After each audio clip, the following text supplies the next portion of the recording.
बाजीद अव्वल सल्तनत उस्मानिया के चौथा हुक्मरान, पैदाइश 1360 बुरसा, विसाल 1403 बुरसा। बाजीद यल्दरम आल उस्मान का एक जलीलुल कद्र सुल्तान था। 1381 में एक सूबे का गवर्नर मुकर्रर किया गया। 1386 में कुरामानियों के खिलाफ जंग में शुजाअत और बहादुरी दिखाने पर इसे यल्दरम बिजली की कड़क का लक़ब मिला। इसी शोहरत की बिना पर इसे अमासिया का वली मुकर्रर किया। 1399 में जब कोसिफ के मैदान में मुराद अव्वल सख्त जख्मी हुआ तो बाजीद को इसका जानशीन मुकर्रर किया गया। इसी असना में अनातोलिया के बाजगुजार और उमरा ने बगावत कर दी तो बाजीद ने फौरन दारुल हुकूमत बोरसा का रुख किया।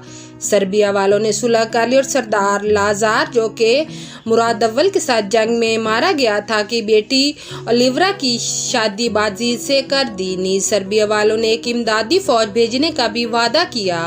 1399 में बाजीद फिलाडेल्फिया को फतह करने और तुर्क रियासतों का अनातोलिया से अलहाक करने में मसरूफ रहा। इसी अरसा में इसने कोनिया का मुआसरा किया। एशियाई कोचे की अक्सर रियासतें सल्तनत उस्मानिया में शामिल हो चुकी थी। अब बाजीद ने बाकी मांदा इलाके पर भी कब्जा करना चाहा। सबसे पहले एड्रिन पर हमला करके इसे फतह किया। इब्तदाई दौरे हुकूमत में इसकी फौजों ने बल्कान का बहुत सारा इलाका फतह कर लिया था।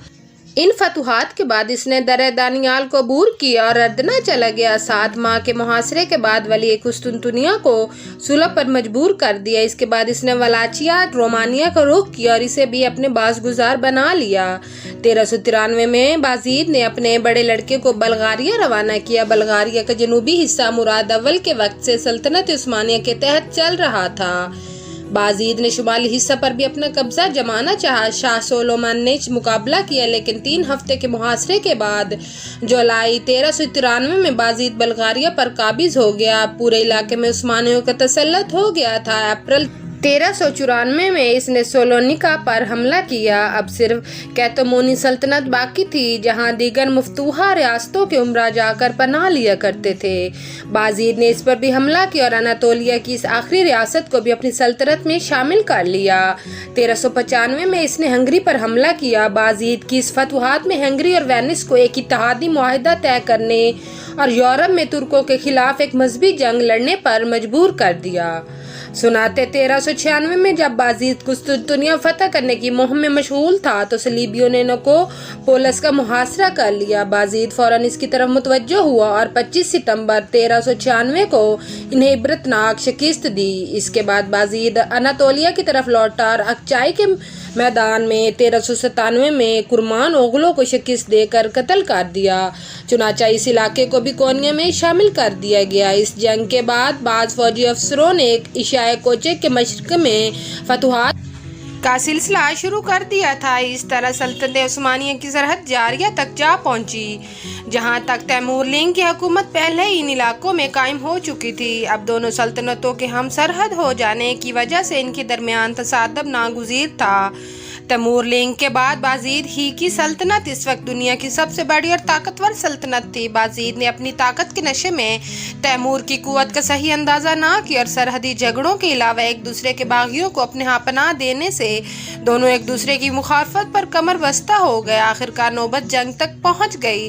चुनाचा 1400 में तैमूर लिंग ने आर्मीनिया की तरफ से उस्मानी सरहद में दाखिल होकर सिवास का मुहासरा कर लिया और थोड़े ही अरसे बाद शहर पर कब्जा कर लिया। इस शहर पर कब्जे के बाद बाजीद और तैमूर के दरमियान खतो किताबत दोबारा शुरू हुई जिसके नतीजे में फरीकैन ने एक फैसला कुन जंग का अज़्म किया। जुलाई 1402 में अंगूरा अनकरा के नज़दीक के मकाम पर एक फैसला कुन जंग हुई। तैमूर ने फौजी नुक्ता नज़र से मैदान के बेहतरीन हिस्से पर पहले ही कब्जा कर लिया था।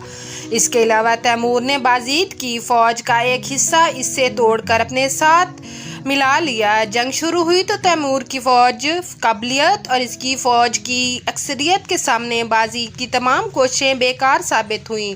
बलाखिर बाजीद ने राह फरार अख्तियार की मगर गिरफ्तार कर लिया गया। इसके 3 बेटे मैदान जंग से फरार होने में कामयाब हो गए। एक बेटा गिरफ्तार हुआ और एक का कुछ पता ना चल सका। बाजीद को कैद करके तैमूर के सामने लाया गया। तैमूर ने इसे इज्जत के साथ पास बिठा बहुत सी नसीहतें की। बाजीद ने अपनी गलती غلطی کا اعتراف کیا۔ تیمور نے بازید کے رہنے کے لیے ایک خیمہ اپنے نزدیک نصب کروایا اور اس کی بیوی، بیٹی اور بیٹے کو بھی اس کے پاس بھجوا دیا۔ بازید کو اس کی سابقہ عظمت و شان و شوکت کی یاد نے ایک لمحہ بھی چین نہ لینے دیا اور وہ اس غم میں مبتلا ہو کر مارچ 1403 میں وفات پا گیا۔ تیمور نے اس کے بیٹے کو آزاد کر کے بازید کی نعش شاہانہ احترام کے ساتھ بورصہ روانہ کی، جہاں دیگر عثمانی حکمرانوں کو پہلو میں اسے سپرد خاک کر دیا گیا۔ بازید ایک نہایت ہی قوی اور بہادر حکمران تھا۔ اس نے پہلے مرکزی عثمانی ریاستوں کی بنیاد رکھی جو کہ ترک روایات اور مسلم ثقافت پر مبنی تھی۔ اس نے اپنے دور حکومت میں ایک مضبوط اسلامی اور ترکش مراکز قائم کیے۔